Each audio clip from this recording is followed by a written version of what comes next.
It's Thursday, July 25. This is the news on PBCJ. I'm Carol Francis. The final in a series of consultations on the Tourism Workers' Pension Plan takes place today. Minister of Tourism Edmund Bartlett and other ministry officials are now meeting at the Montego Bay Convention Center with persons employed in the tourism sector to discuss plans for the introduction of the new Tourism Workers' Pension Scheme. Another meeting is slated in Negril this afternoon.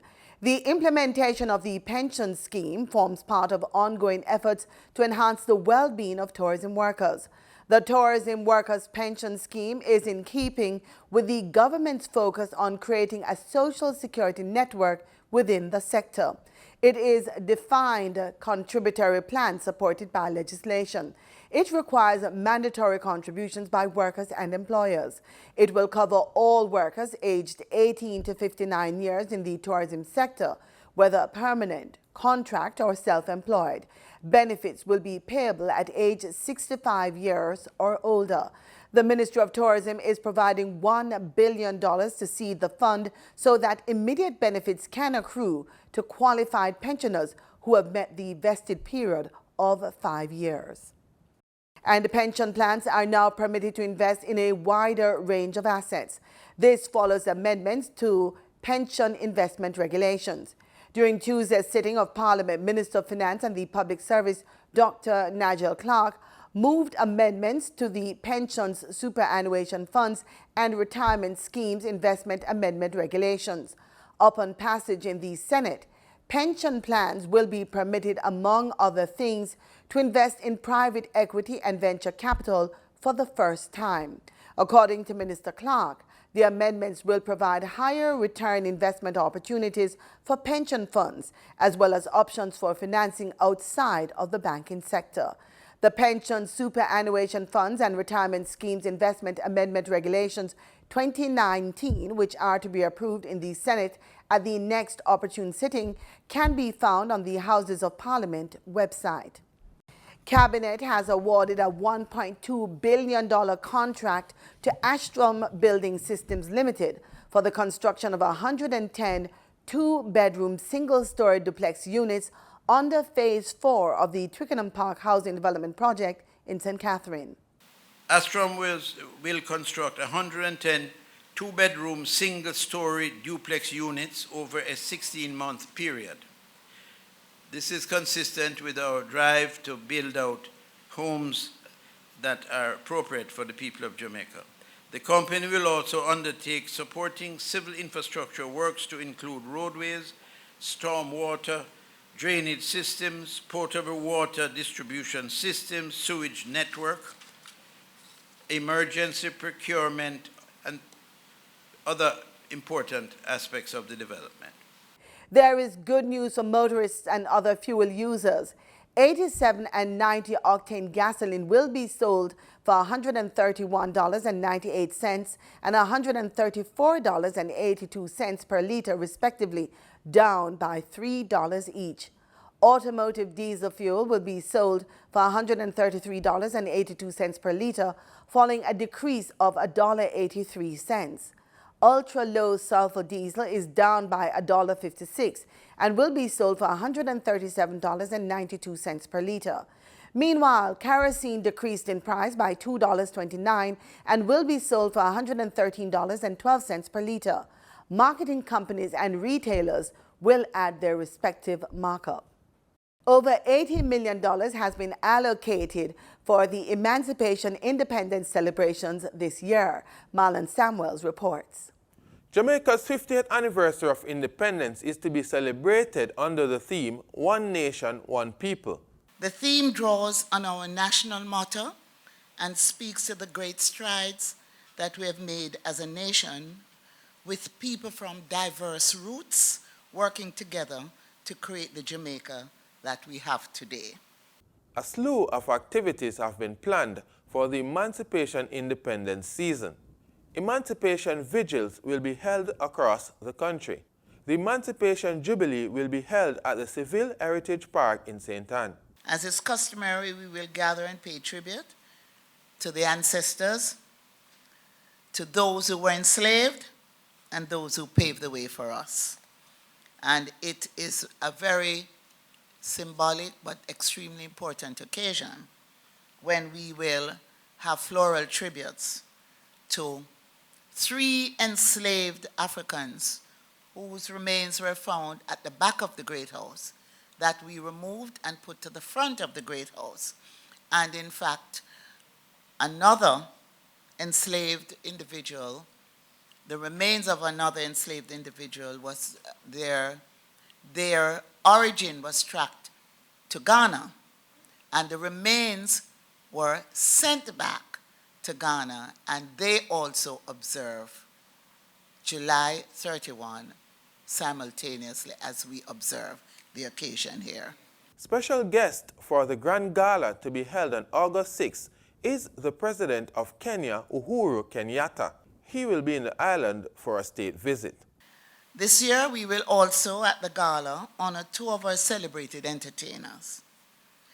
In the past, we have honored Jimmy Cliff, Damian Marley, and others. And this year, we will be honoring Rita Marley and Sizzla. Some of the artists who will be performing will be Marion Hall, formerly Lady Soul, Coffee, Sister Pat, and Kukudu. This year's gala, we were allocated $85 million compared to last year, which was $77 million. Other activities include a national church service, the Festival Queen competition, World Reggae Dance competition, Mellow-Go-Round, and a pop and variety show called The Big Stage. The finals of the popular song competition will be held this Saturday at the Ronnie Williams Entertainment Center. The performer of the winning song will take home $1 million, and the writer of the winning song will also get $1 million. $1 million. And if the singer is the writer, then it's bonanza, $2 million. And it is deliberately done that way to encourage songwriting and to encourage songwriters.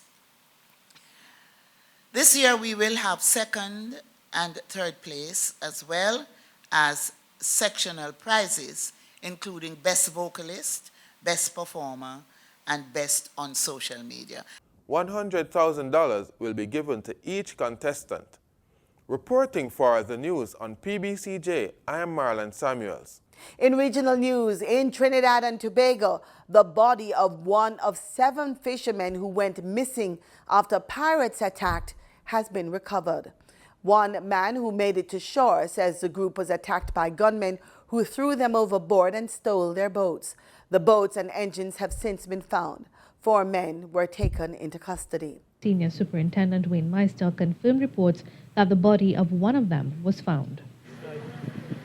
Unfortunately, fishermen discovered the body of Anan Rampasad, aged 39, of 13 Smith Street, Korea Village, Karipachima, just 2 miles off the Calibre port. He was one of the captain of the pirogue that was Robert C. Yesterday morning. So that's the latest update. As we speak, 4 persons are presently in police custody, assisting them with this investigation. And 6 boat engines have since been recovered relative to that robbery.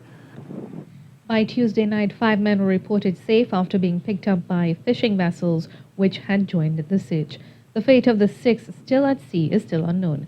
They are 21-year-old Brandon Kisoon and his 19-year-old cousin Justin Kisoon, 27-year-old Shiva Aries Ramdeo, Hemraj Alex Suknanan, Jason Trevor Batiste, and Leslie Debole. 2 religious leaders are urging the St. Lucia government not to grant permission for a planned LGBT march.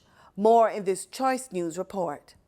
The announcement of the island's first ever public pride celebration seems to have ruffled some feathers. On Tuesday, 2 religious leaders attached to the Pentecostal Assemblies of the West Indies convened a press conference to express major concerns about the upcoming activity. The historic Pride celebration is scheduled for August 23rd to 26th and is intended to sensitize and educate the general public. According to a press release from the organizers, the event also seeks to nurture the dignity of non-heterosexual and gender non-conforming people. However, the religious leaders are of the impression that a different agenda is being pushed. In an 8-paragraph release, in the press release, they use the term family at least 5 times. And they will have a family day. My concern is if they say family, and if their agenda is accepted worldwide, in the next 50 years we will not have a family, because there cannot be procreation based on what they are pushing, their agenda they are pushing. So who will be the family? The family base will be eroded the way we know it. And then we'll have a fresh agenda. And because I understand in our schools, they're already teaching our children that family are 2 adults and a child. And that's not what God intended. However, reporters pointed out that there is no evidence which proves that a person's sexuality can be influenced by exposure to certain types of behavior or information. I have had many people come to my office from the gay community and say, Pastor, I'm in trouble. These people influence me from this. So I'm talking from experience. In recent years, pride parades have become increasingly popular, especially in the Caribbean region. As a result, reporters wanted to know why exactly the church has taken issue with consenting adults celebrating their right to love whomever they please. And this is not love, to be honest with you, because love does not hate. Love does not do what is wrong. That's what the Bible says. First you have to love God. Then you have to love your fellow man as yourself. Now, if you are practicing what God says not to practice, you're not loving him. That's not true love. So that's lust. That is evil. And perhaps that's the bottom line of the whole thing. This whole thing is devilish. Guyanese crafters are upset due to the limited allocation of booth space granted to them at the Caribbean Festival of Arts CariFesta trade show in Trinidad. Craft producers in Guyana are up in arms over what they say is unfair treatment from the organizers of CariFesta in Trinidad. They say they have only been assigned 5 booths to display their work at the festival in Port of Spain next month. That's much less than the number assigned on previous occasions. And they have been protesting their decision outside the CARICOM Secretariat in Georgetown. Because we are made to understand that there is no booths at present for Guyanese crafters. And Guyanese crafters already invest in their businesses to go to CariFesta. Some persons out there already paid for the tickets. They already pay for hotel and apartment. I, for one, I bought my ticket since in February, and I already paid for my apartment. So it's unfair now for Trinidad to say that they don't have enough booth space for us. And just before we go, let's have a quick look at 5 of the 11 festival song contestants. The 6 remaining will be shown tomorrow. You prepare me for everything, Jah, you're me king. Me say that from deep within. So hell boy can't do me anything. You are me everything, and you will never give a man more than he can bear. Big up Queen Jamaica, smile cause you think up, boy. Nothing's bright and wonderful. Queen Jamaica, you're beautiful. Things are getting better. Smile cause you think up, boy. Nothing's bright and wonderful. Queen Jamaica, you're beautiful. Everybody want a piece of Jamaica. The whole world want a piece of Jamaica. Everybody want a piece of Jamaica. The whole world want a piece of Jamaica. We heroes fight very hard. Them up we fight with the hard and abroad. Hero them fight very hard, so we can enjoy we hard. We heroes fight very hard. Them up we fight with the hard and abroad. Them fight very hard, so we can enjoy we hard. Never know one place good and nice, so smiling faces were wherever we go. Woman them a glow, man them they pandy go. Them can't understand why we vibes is so cool. River just a go with the flow. Right, yes, so we born and grow. Anywhere we go, the whole world have to know. Yes, sir. Jamaica blessed. Say we blessed. It's the island Jamaica. We well blessed. There are ups and we down. It's the island Jamaica. And that's our package. Join us again tomorrow, same time, same place, for more news and sports right here on PBCJ, the People's Station.